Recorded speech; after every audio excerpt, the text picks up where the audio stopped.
देखील मी पुराने साहेबांनी सांगू इच्छितो, यह गाड़ी की किमिया दुष्टों का कर दिया सफाया. आणि मराठीमध्ये सांगायचं म्हणजे या गाडीमध्ये बऱ्याच लोकांची नाडी आहे.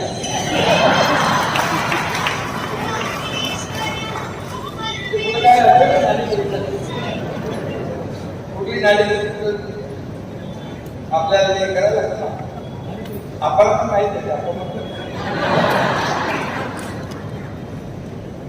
आणि आमच्या सरकारबद्दल सांगायचं तर म्हणजे मी मगाशी म्हणालो की आपण चांगलं म्हणाला, पण सरकारचं काम काय? सरकारचं या राज्याला पुढे नेणे, या राज्यातले थांबलेले प्रकल्प पुढे नेणे, या राज्याचा सर्वांगीण विकास करणे, या राज्याचा सर्वसामान्य